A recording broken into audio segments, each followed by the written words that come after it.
नमस्कार सभी को। आज बहुत ही शुभ दिन है, हर्ष का दिन है हम सबके लिए, इस समाज के लिए। आज 18 नवंबर 2022 ऋषिकुल योगपीठ द्वारा जो राष्ट्रीय वेबिनार 365 दिवसीय लगातार चल रहा है, आज उसमें 230वां महासत्र है। आज के महासत्र में आज के जो मुख्य वक्ता हैं डॉक्टर लीना त्रिवेदी जी, प्राकृतिक चिकित्सक, राजकोट गुजरात से हमारे इस मंच पर उपस्थित हो चुकी हैं।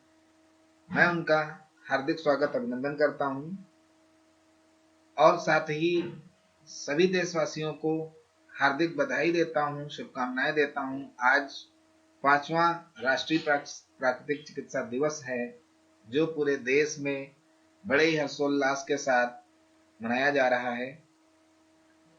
आज का जो मुख्य विषय है वो भी प्राकृतिक चिकित्सा में आहार। इसके लिए जो है आज के व्याख्यान में डॉक्टर लीना त्रिवेदी जी आज इसको बहुत ही सहजता पूर्वक व्याख्यान करेंगी। आज के इस महासत्र को आरंभ करने से पूर्व हम गणेश वंदना करेंगे। सभी हाथ जोड़ते हुए, कमर गर्दन सीधी करते हुए ध्यानात्मक आसन में। गजाननं भूतगणादिसेवितं कपितजम्बूफलचारुभक्षणं उमासुतं शोकविनाशकारिकं नमामि विघ्नेश्वरपादपङ्कजम्। हथेलियों का घर्षण करेंगे और चेहरे पर सहजता पूर्वक स्पर्श करेंगे।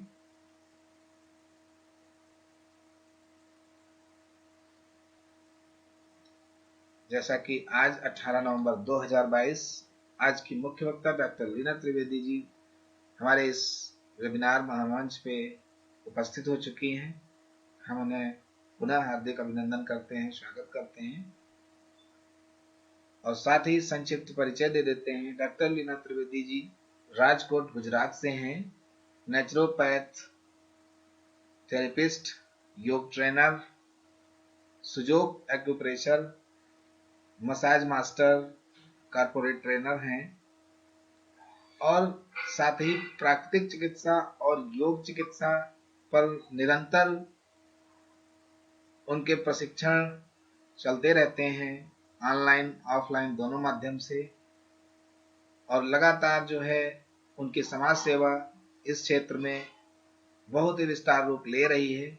आज वह हमारे इस मंच पर पुनः उपस्थित हुई हैं, इसके पहले भी कई बार आ चुकी हैं। हम उन्हें हार्दिक धन्यवाद करते हैं और साथ ही अब हम आमंत्रित करते हैं आज के महासत्र व्याख्यान के लिए। धन्यवाद।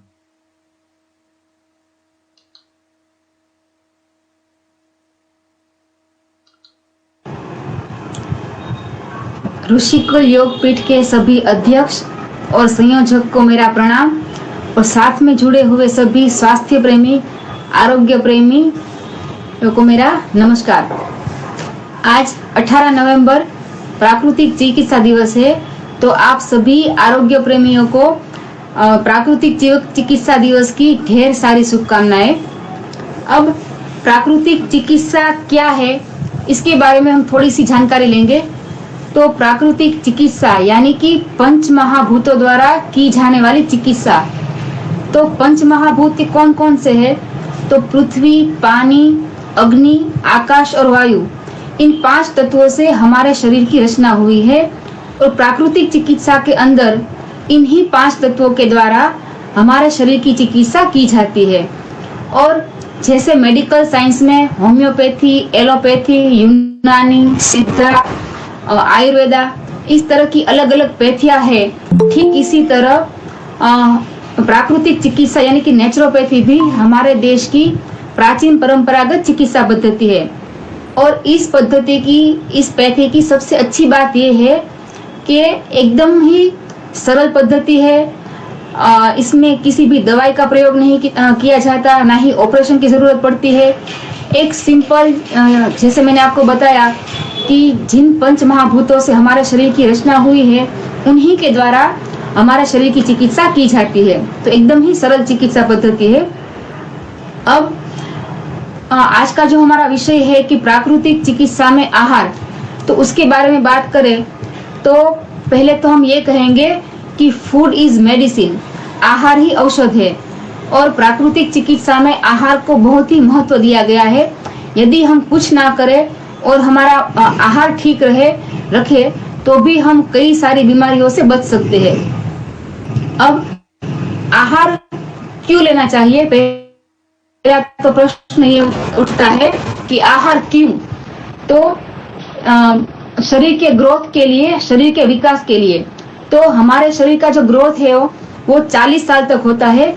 उसके बाद हमें भोजन कैसा लेना चाहिए, तो भोजन लेना चाहिए सुपाच्य, ठीक है।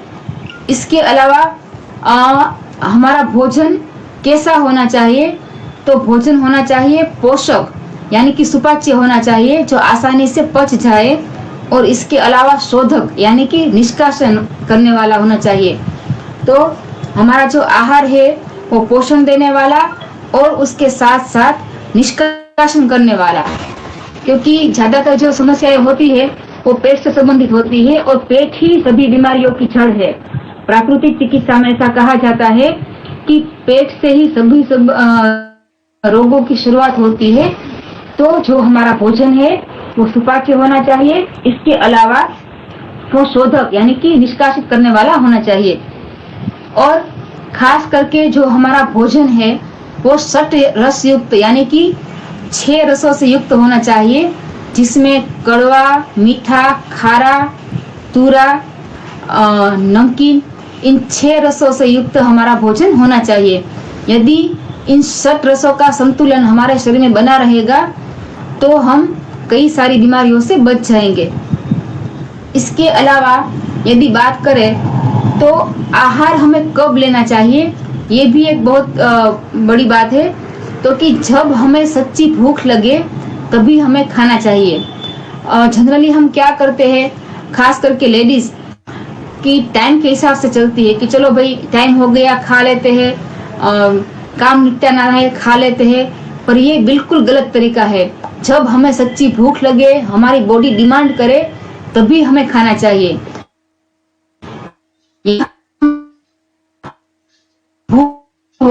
वो भोजन अच्छी तरह से नहीं है और तरीका है। तो जब भी सच्ची भूख हमारी खाना चाहिए और हम सच्ची भूख लगे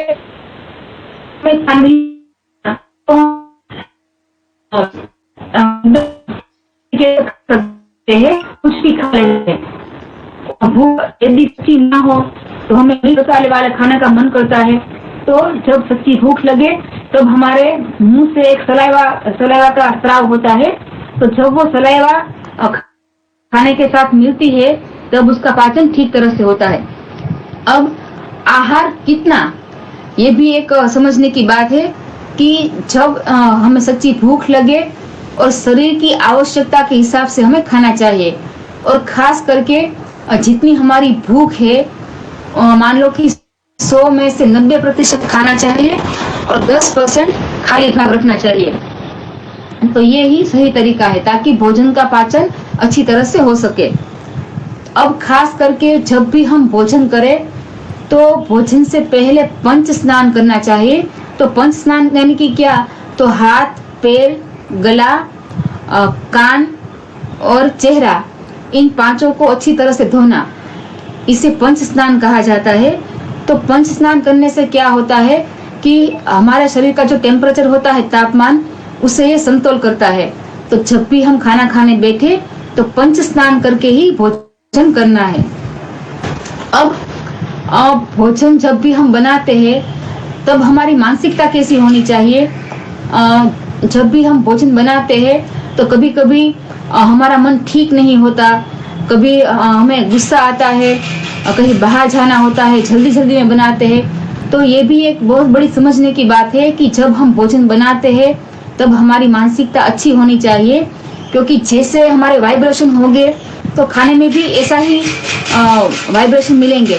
तो वो खाना घर के सभी लोग खाएंगे। तो जिस प्रकार के वाइब्रेशन हम डालेंगे उसी प्रकार का भोजन बनेगा। तो खास करके जब भी हम भोजन बनाए, हमारी मानसिकता अच्छी होनी चाहिए। और यही बात लागू पड़ती है जब हम खाना खाने बैठते हैं, तब भी हमारा मन एकदम शांत होना चाहिए, स्थिर होना चाहिए।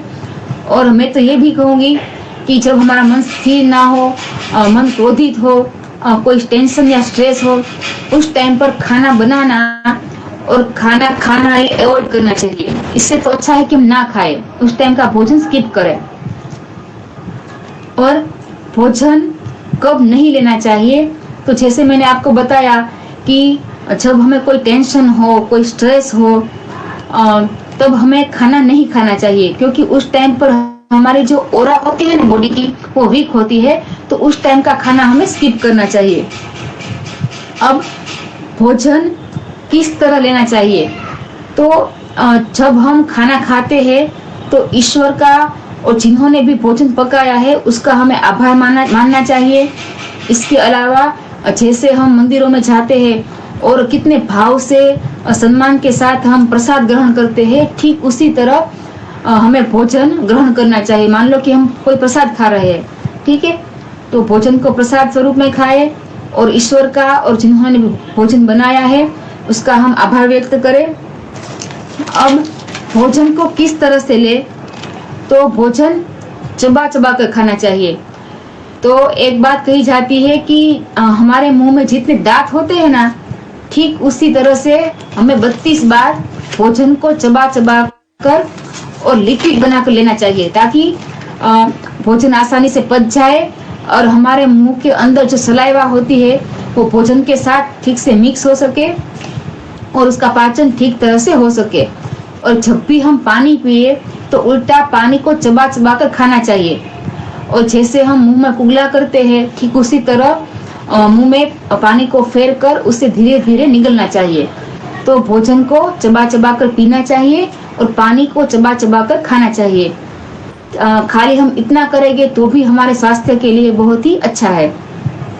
अब खास करके जितनी भी बहनें हैं, किचन में खाना बनाते समय जब भी हम बनाते हैं तो क्या करते हैं कि सब्जी काटने के बाद उसे धोते हैं। तो ये बिल्कुल ही गलत तरीका है। एक्चुअली में पहले सब्जी को धो लेना चाहिए, उसके बाद हमें सब्जी को काटना चाहिए। क्यों? क्योंकि सब्जी के अंदर जो विटामिन होते हैं वो हम सब्जी संभालने के बाद यदि धोए तो वो सब उसमें धुल जाता है। तो यदि आपको सब्जी काटनी है तो वो पानी कृपया फेंके डाल दे, ताकि अंधेरा है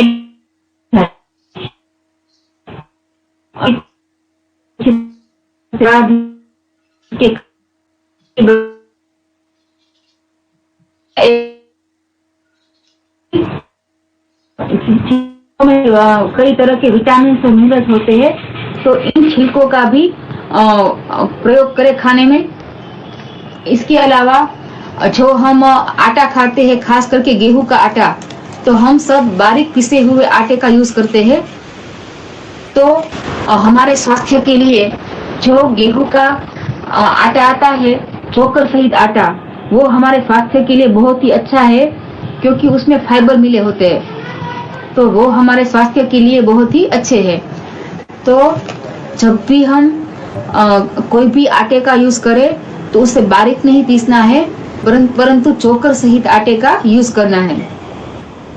अब प्राकृतिक चिकित्सा में कहा जाता है कि 4 ऐसे सफेद पदार्थ है जो हमारी बॉडी के लिए टॉक्सिन है, धीमा जहर है।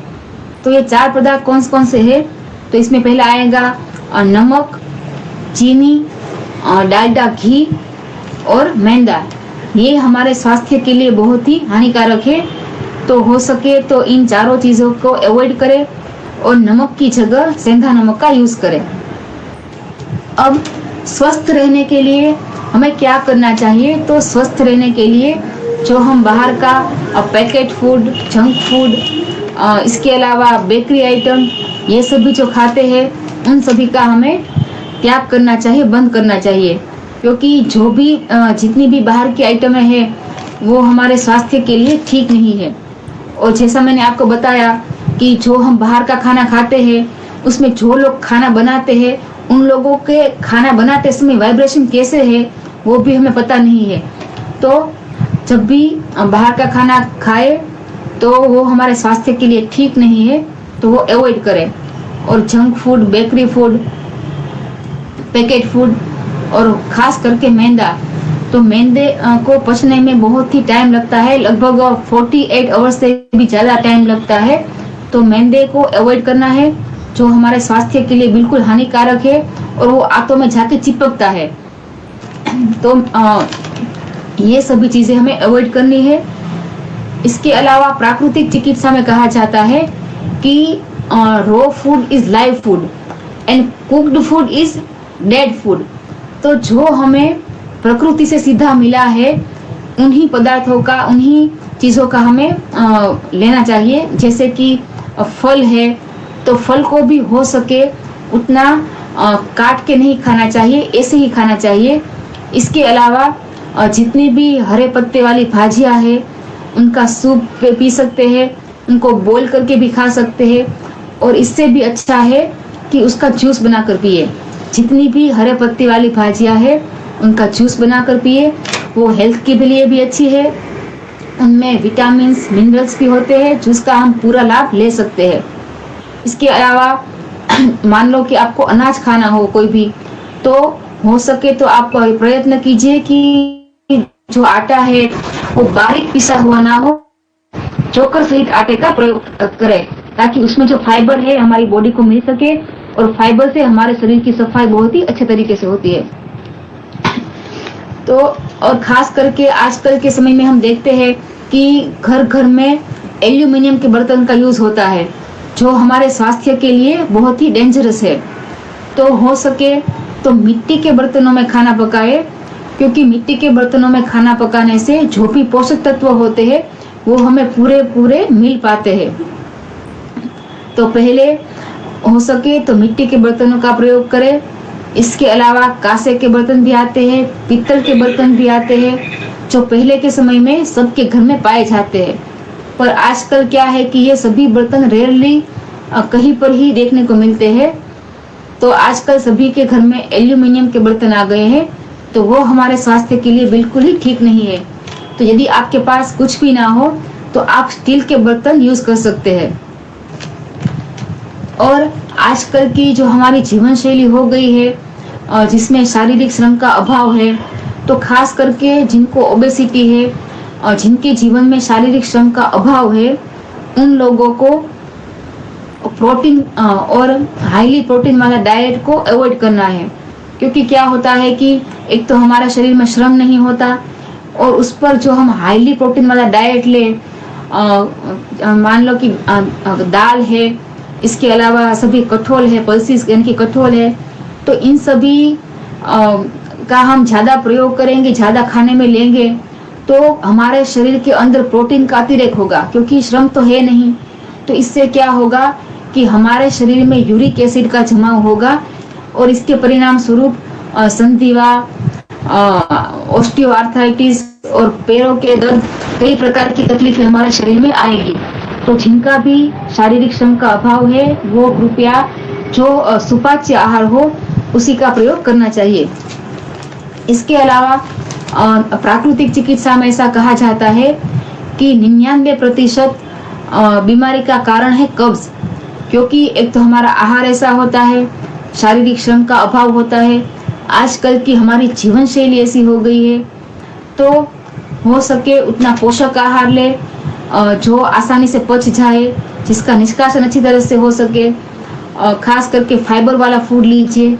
जैसे हम अपने घर में कोई कचरा जम जाए तो हम झाड़ू लगाते हैं, तो ठीक उसी तरह ये जो हम जूस लेते हैं, फ्रूट्स लेते हैं, फाइबर वाला फूड लेते हैं, तो ये सभी हमारी बॉडी में झाड़ू लगाने का काम करते हैं। तो ये तो हमें कंपल्सरी लेना ही चाहिए यदि हमें स्वस्थ रहना हो। तो अब हमने ये तो जाना कि आहार कैसा, कब, किस तरह से ले, कितना ले, ये भी बहुत जरूरी है।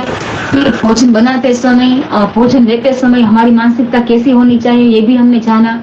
अब जो मेन पॉइंट है वो हमारा आहार कैसा होना चाहिए। हमारा शेड्यूल कैसा होना चाहिए। तो पहले तो ये कि सुबह उठते समय हमें तांबे के बर्तन में रखा हुआ पानी पीना चाहिए, जो हमारे स्वास्थ्य के लिए बहुत ही अच्छा है। और हो सके तो 2 से 3 गिलास हमारे शरीर की कैपेसिटी के अनुसार गुनगुना पानी पीना चाहिए, जो हमारे स्वास्थ्य के लिए बहुत ही अच्छा है और ये पेट की सफाई का काम करता है।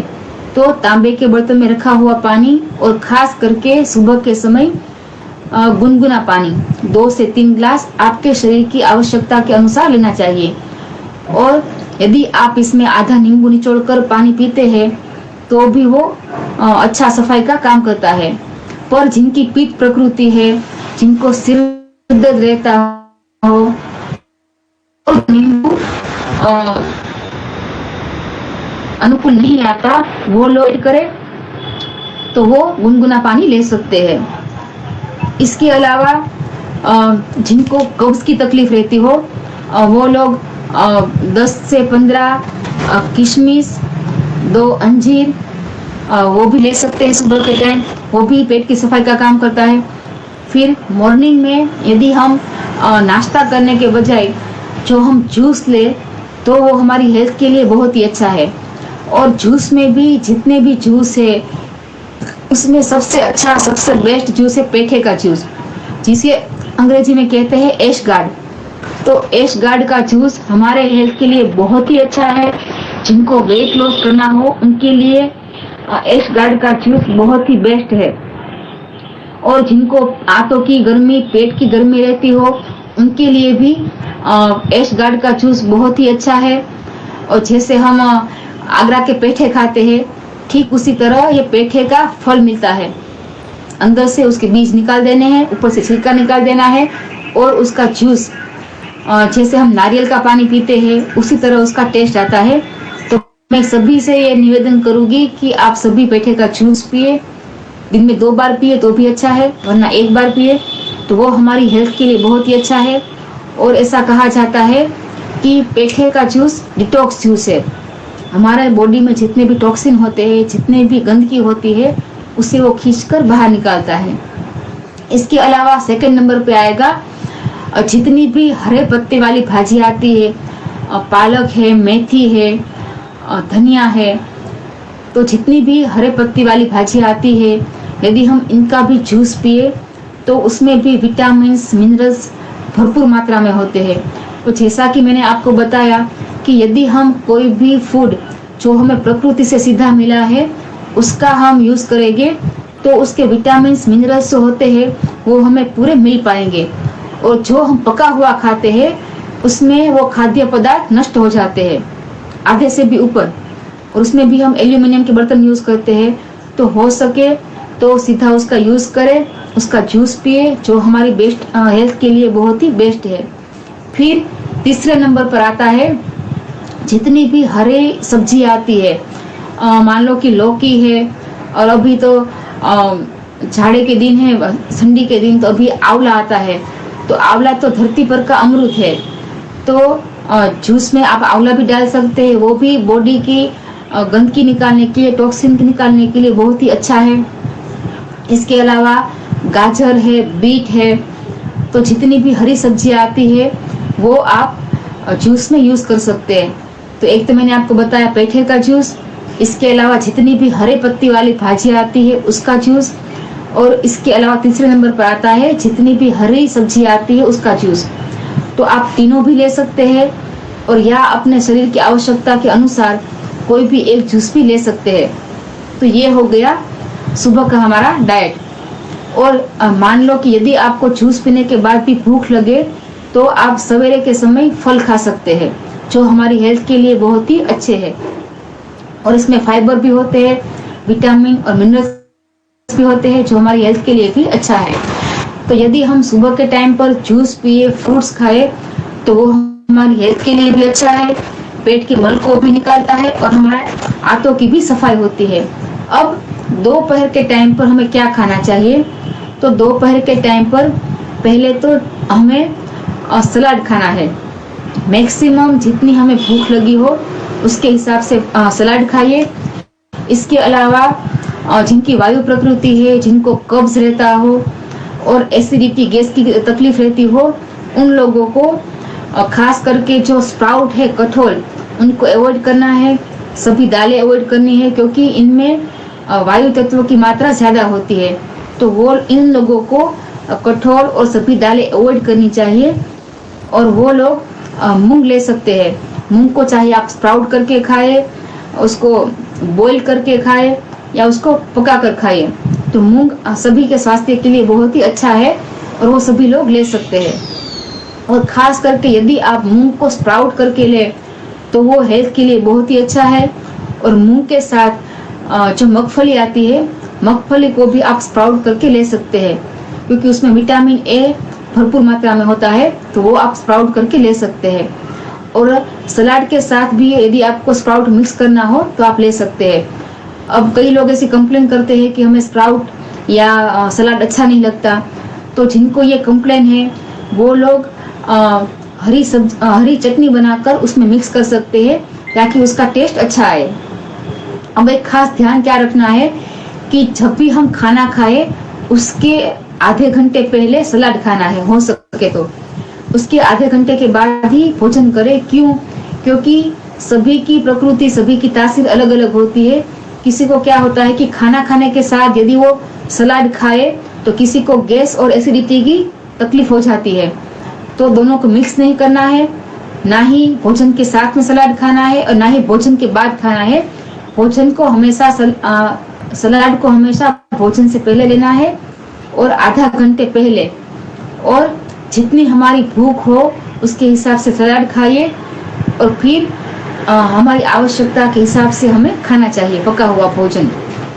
और खास ये भी ध्यान रखें कि खाना खाते समय बीच बीच में पानी ना पिए, क्योंकि पानी पीने से हमारे शरीर के अंदर, पेट के अंदर जो छाछाग्नि प्रदीप्त होती है वो धीमे धीमे डाउन हो जाती है, बुझ जाती है।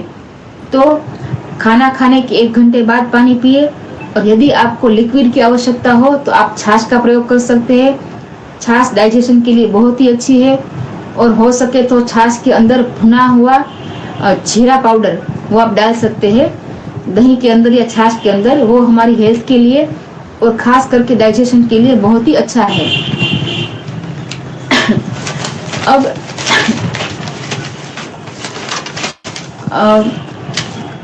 ये हो गया दोपहर का डाइट।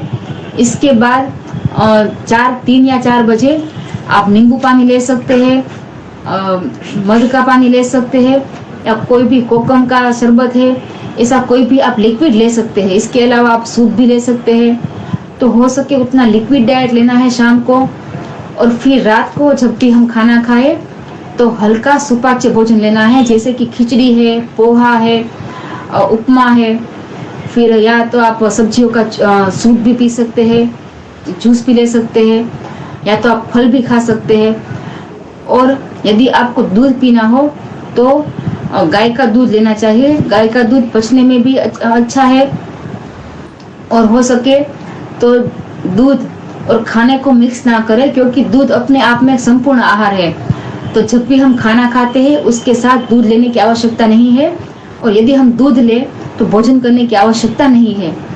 तो ये जो हमने अभी आपको डाइट बताया ये जनरल डाइट है, ये सभी लोग ले सकते हैं, जनरल डाइट है। और यदि आप ये डाइट भी फॉलो करेंगे तो भी आप कभी बीमार नहीं पड़ेंगे। और फिर सभी की तासीर, सभी की प्रकृति अलग अलग होती है। इसके अलावा जिनको जो भी तकलीफ होती है, जिनको जो भी रोग होता है, उसके मुताबिक उसका डाइट तय होता है। तो ये जो हमने डाइट बताया आपको एक जनरल डाइट है और सभी लोग इसे फॉलो कर सकते हैं, बच्चे से लेकर बुजुर्ग तक। तो आजकल की हमारी जो जीवन शैली है, भागदौड़ भरी जीवन शैली है, और इसके अलावा आजकल हम खुद के लिए भी टाइम नहीं निकाल पाते। तो यदि हम स्वास्थ्य के नियमों का पालन नहीं करेंगे, जैसा तैसा खाएंगे, तो हमारा स्वास्थ्य बिगड़ेगा। और जो हम कहते हैं ना कि जो चीज़ हमें मुफ्त में मिलती है ना, उसकी कोई वैल्यू नहीं होती है। तो ईश्वर ने हमें ये शरीर मुफ्त में दिया है, इसीलिए हम इसकी वैल्यू नहीं करते। और जब हमारे शरीर में कोई तकलीफ आती है, कोई रोग आता है और ये तकलीफें बढ़ जाती है, तब भी हम इसकी तरफ ध्यान देते हैं। तभी बहुत देर हो चुकी होती है। तो यदि हम पहले से ही अलर्ट हो जाए, पहले से ही जागृत हो जाए, तो हमारे स्वास्थ्य के लिए भी अच्छा है और हम कई सारी तकलीफों से और फाइनेंशियल इश्यू से बच सकते हैं। तो बस सिंपल सी बात है, हेल्थी डाइट लीजिए, थोड़ा सा व्यायाम कीजिए, प्रकृति में जाइए और अपने स्वास्थ्य का ध्यान रखिए। तो फिर से एक बार आप सभी को प्राकृतिक चिकित्सा दिवस की ढेर सारी शुभकामनाएं। और आइए हम सभी साथ में मिलकर संकल्प लेते हैं कि आज के दिन हम सभी प्राकृतिक जीवन शैली को अपनाएंगे, प्राकृतिक जीवन जिएंगे, प्रकृति के साथ जुड़े रहेंगे और हमेशा स्वस्थ रहेंगे, मस्त रहेंगे। धन्यवाद।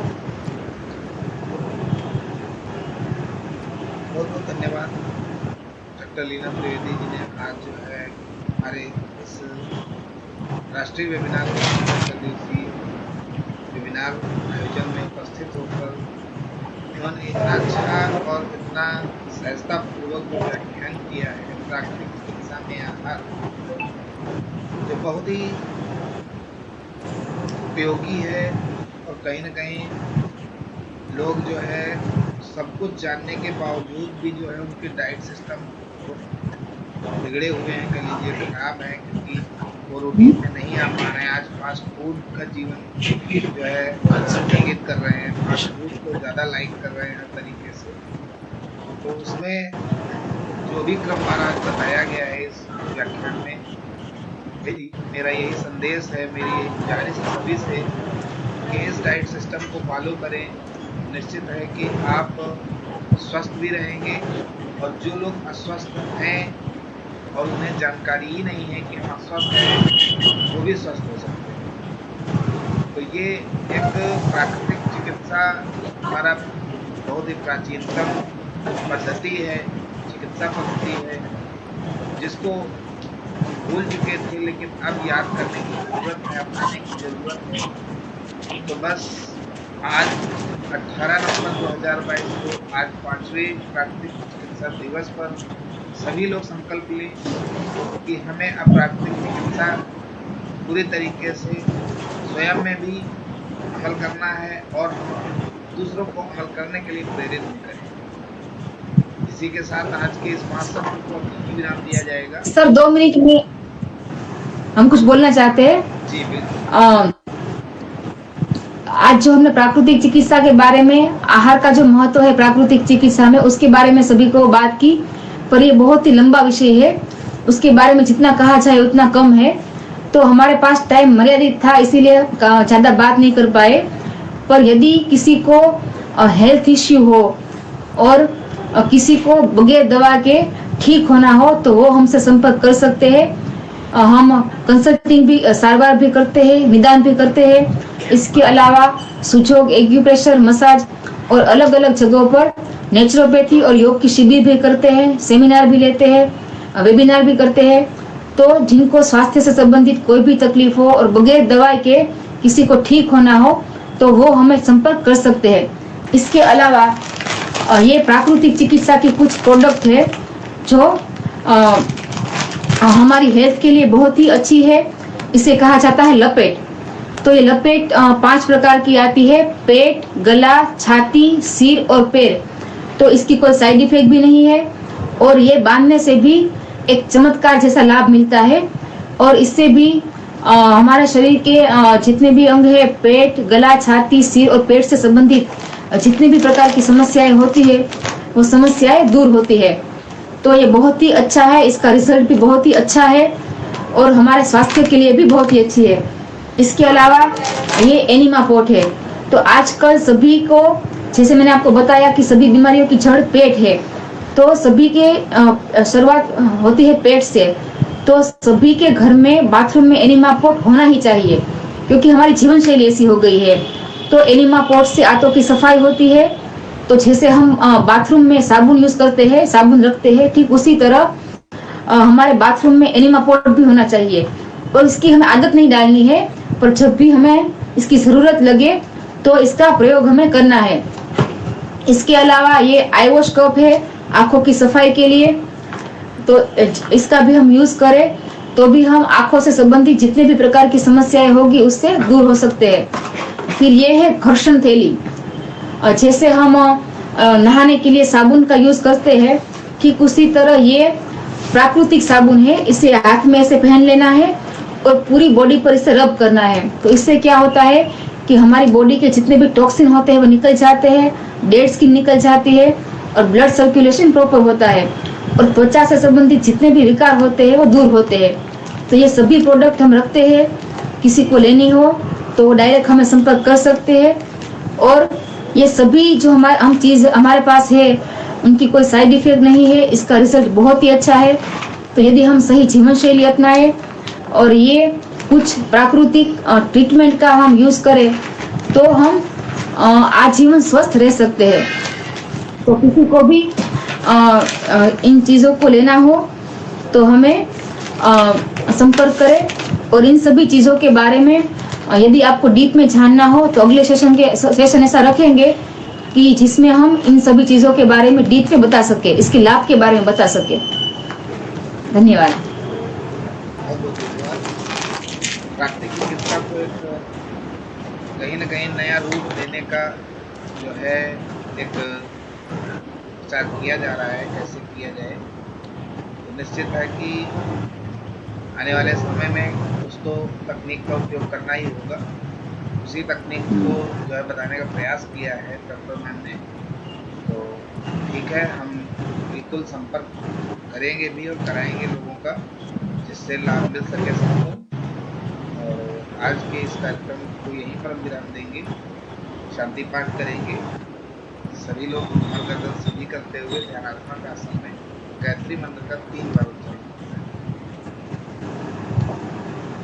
ओम भूर्भुवस्वः तत्सवितुर्वरेण्यं भर्गो देवस्य धीमहि धियो यो नः प्रचोदयात्।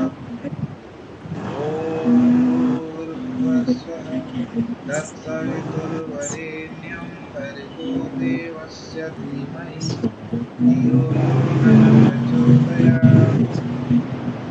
ओम भूर्भुवस्वः तत्सवितुर्वरेण्यं भर्गो देवस्य धीमहि धियो यो नः प्रचोदयात्।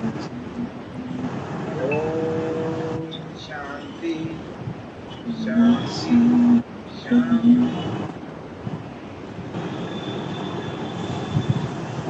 दर्शन करेंगे।